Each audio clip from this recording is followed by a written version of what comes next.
Hello everyone, my name is Trivesh. देखो videos में ना अगर आप काउंट करने जाओगे मैं 12 या 13 चीज़ें बताता हूँ। ठीक है, मतलब जो हम ये फ़ोटोज़ रहते हैं, जो सबटाइटल्स रहते हैं वो 12 या 13 रहते हैं, तो मैं उन्हीं को बताता हूँ। लेकिन जो हम अपनी क्लास करते हैं उसमें पूरी एक कॉन्वर्सेशन की स्क्रिप्ट रहती है जिसमें कम से कम 15 से 20 पैराग्राफ रहते हैं, जो कि हर पैराग्राफ 7 या 8 लाइन का होता है। ठीक है, तो अराउंड हम इसी तरह के 70 से 80 बेयर मिनिमम लाइंस हम डिस्कस करते हैं, जो कि बेयर मिनिमम है, जिसमें हर तरह के सेंटेंसेस रहते हैं। क्योंकि ये तो मैं मूवीज से उठाता हूँ स्पेसिफिकली, लेकिन वो स्क्रिप्ट्स मैं खुद बनाता हूँ। जहाँ पर थोड़े मुश्किल सेंटेंस होते हैं, फ्रेजेस होते हैं, फ्रेजल वर्ब्स होती हैं, उनका हम यूज़ करते हैं। हिंदी टू इंग्लिश भी रहती है, इंग्लिश टू हिंदी भी रहती है, क्योंकि in my opinion this is the best way to practise. ये सबसे बढ़िया तरीका है प्रैक्टिस करने का। चीज़ें सीख सकते हो आराम से, लेकिन भूलोगे भी उतने ही आराम से, राइट, अगर उसकी प्रैक्टिस ही नहीं होगी।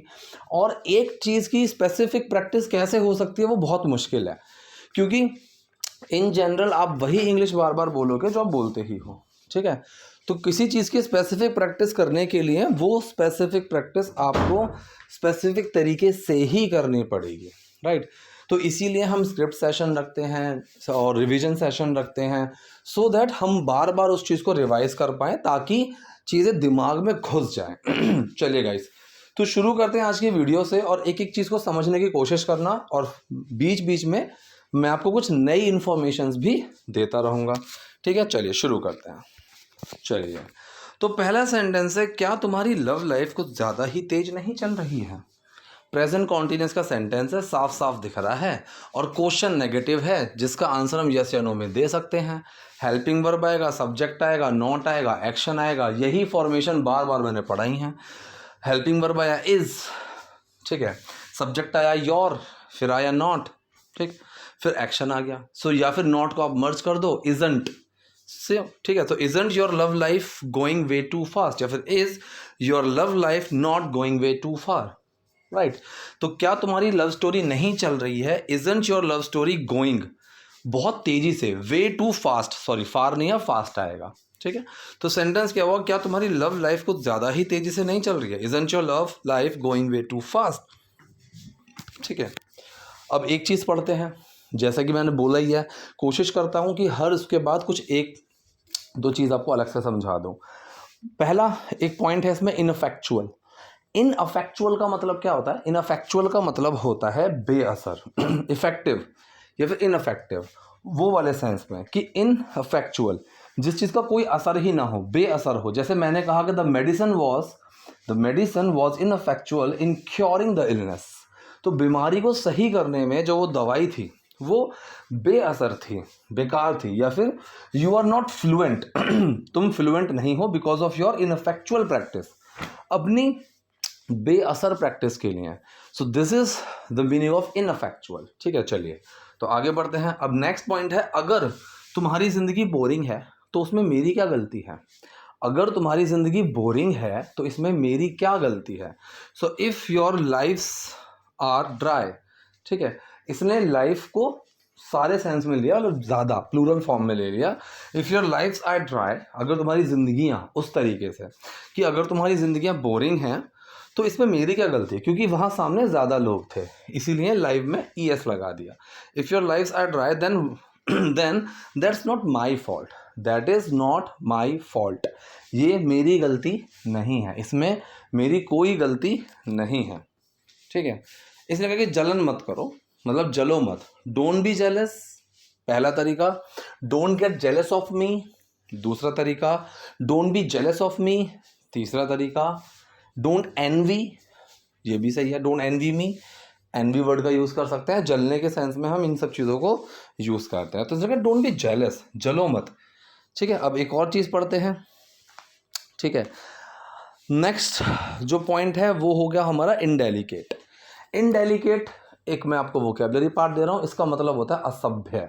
डेलिकेट का मतलब बहुत तमीज़ वाला, नाजुक भी होता है, ठीक है, और इसको बहुत तमीज़, सोफेस्टिकेशन वाले सेंस में भी हम यूज़ कर सकते हैं, और इसी का ही अपोजिट बन जाएगा इनडेलिकेट, असभ्य।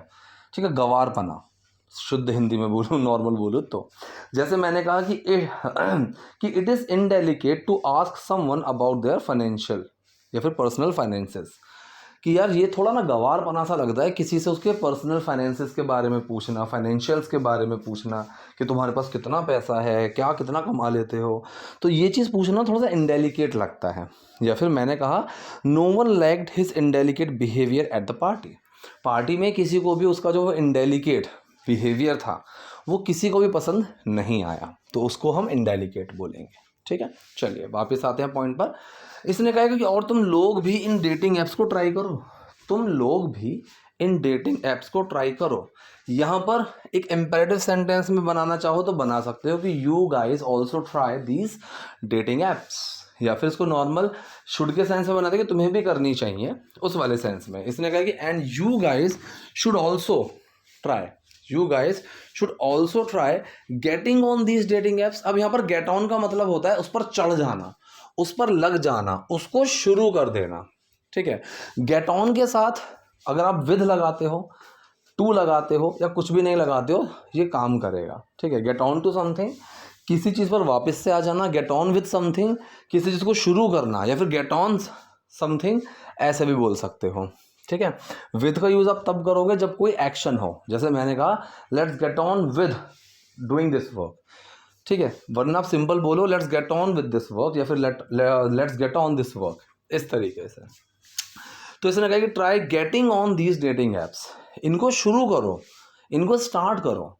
So try starting these apps, या स्टार्ट की जगह गेटिंग ऑन। ठीक है, इनको अपनी ज़िंदगी में शामिल करो। राइट, इसने कहा कि देखो मेरे लिए ऐसा नहीं है, it's not same for me, मेरे लिए ये चीज़ सेम नहीं है, ऐसी नहीं है जैसे तुम्हारे लिए है, उस तरीके की ये चीज़ मेरे लिए नहीं है। तो इसने क्या कहा, it is not same for me. ठीक है, तो मेरे लिए ये चीज़ इस तरह की नहीं है, मेरे लिए थोड़ा अलग है ये चीज़, इस वाले सेंस में गया। ठीक है, चलिए नेक्स्ट एक और वर्ड कर लेते हैं। नेक्स्ट वर्ड बहुत ही बढ़िया वर्ड है, पेंसिव, PENSIVE, पेंसिव। पेंसिव का मतलब क्या होता है? पेंसिव का मतलब होता है कि जब कोई इंसान किसी गहरी सोच में डूबा हुआ हो तो जो उसकी वो मुद्रा होती है, जैसे मैंने कहा यार you look so pensive today, what happened, everything all right. ठीक है, तो तुम बहुत ज़्यादा सोच में डूबे हुए से लग रहे हो, खोए हुए से लग रहे हो, क्या हुआ, सब ठीक है ना?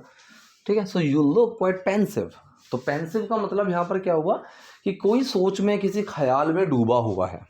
ठीक है, जैसे एग्जाम्पल एक और देखते हैं, his pensive expression made it clear that he was lost in deep thoughts. जो उसका पेंसिव एक्सप्रेशन था उससे साफ पता चल गया कि वो किसी ख्यालों में खोया हुआ था। ठीक है, तो पेंसिव का मतलब ऐसे सिचुएशन जिसमें ख्यालों में खोए हुए हो। कितना सिंपल सा है। चलिए, इसने कहा कि और पता है एक बार मेरी भी किसी से डेटिंग ऐप पर मैचिंग हुई थी, और पता है एंड यू नो, मेरी भी एक बार मैचिंग हुई थी। पास्ट इंडेफिनिट सेंटेंस है, आई ऑल्सो मैच्ड वंस, एक बार मेरी भी मैचिंग हो गई थी।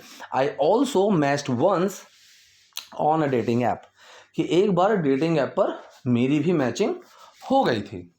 ठीक है, वो भी थोड़ा मोटा लड़का था। अब इसने यहाँ पर बोला कि ही was also a plus size guy. Plus size मतलब मोटे के सेंस में इसने बोला है, थोड़ा सा ओवरवेट, तो वहाँ पर उसको प्लस साइज बोल दिया जाता है।